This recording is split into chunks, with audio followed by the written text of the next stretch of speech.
ಪಡುಬಿದ್ರಿ ಕಾರ್ಕಳ ರಾಜ್ಯ ಹೆದ್ದಾರಿ 1ರ ಕಂಚಿನಡ್ಕದಲ್ಲಿ ನಿರ್ಮಿಸಲು ಉದ್ದೇಶಿಸಿರುವಂತಹ ಟೋಲ್ಗೇಟ್ ಪರಿಶೀಲನೆಗೆ ಬಂದಿದ್ದ ಅಧಿಕಾರಿಗಳ ಜತೆ ಬಂದು ಗೂಂಡಾಗಳಂತೆ ವರ್ತಿಸಿದ ಗುತ್ತಿಗೆ ಕಂಪನಿಯ ಯುವಕರನ್ನ ಟೋಲ್ ವಿರೋಧಿ ಹೋರಾಟ ಸಮಿತಿಯ ಪ್ರಮುಖರು ಒದ್ದೋಡಿಸಿದ್ದು ಮಾತ್ರ ಅಲ್ಲ, ಸ್ಥಳಕ್ಕೆ ಬಂದ ಅಧಿಕಾರಿಗಳನ್ನ ತರಾಟೆಗೆ ತೆಗೆದುಕೊಂಡ ಘಟನೆ ನಡೆದಿದೆ. ರಾಜ್ಯ ಹೆದ್ದಾರಿಯಲ್ಲಿ ಟೋಲ್ ನಿರ್ಮಾಣದ ಸ್ಥಳ ಪರಿಶೀಲನೆಗಾಗಿ ರಾಜ್ಯ ರಸ್ತೆ ಅಭಿವೃದ್ಧಿ ನಿಗಮ ಎಕ್ಸಿಕ್ಯೂಟಿವ್ ಇಂಜಿನಿಯರ್ ರಘು ಎಲ್ ಹಾಗೂ ಸಹಾಯಕ ಇಂಜಿನಿಯರ್ ಹೇಮಂತ್ ಕುಮಾರ್ ಆಗಮಿಸಿದ್ರು.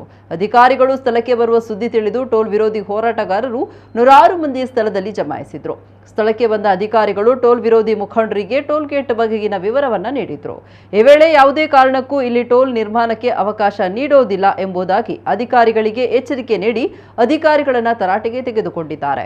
ಈ ವೇಳೆ ಟೋಲ್ ಗುತ್ತಿಗೆ ವಹಿಸಿಕೊಂಡ ಕಂಪನಿಯ ಸಿಬ್ಬಂದಿ ಅಧಿಕಾರಿಗಳ ಹಿಂಭಾಗದಲ್ಲಿ ಬಾಡಿಗಾರ್ಡ್ಗಳಂತೆ ಟೋಲ್ ವಿರೋಧಿ ಹೋರಾಟಗಾರರನ್ನ ಅಣಕಿಸುವಂತೆ ಪೋಸ್ಟ್ ನೀಡಿದಾಗ ಆಕ್ರೋಶಗೊಂಡಂತಹ ಹೋರಾಟಗಾರರು ಈ ಮೊದಲು ಶಿಲಾನ್ಯಾಸ ಎಂಬುದಾಗಿ ಸ್ಥಳಕ್ಕೆ ಬಂದು ಗೂಂಡಾಗಳಂತೆ ವರ್ತಿಸಿ ಇದೀಗ ಮತ್ತೆ ಬಂದ ಅವರನ್ನ ತರಾಟೆಗೆ ತೆಗೆದುಕೊಂಡಿದ್ದಾರೆ. ಸ್ಥಳದಲ್ಲಿದ್ದಂತಹ ಪೊಲೀಸರು ಮಧ್ಯ ಪ್ರವೇಶಿಸಿ ಅಲ್ಲಿಂದ ತೆರಳುವಂತೆ ಸೂಚಿಸಿದ್ರು.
ಅಜಿತ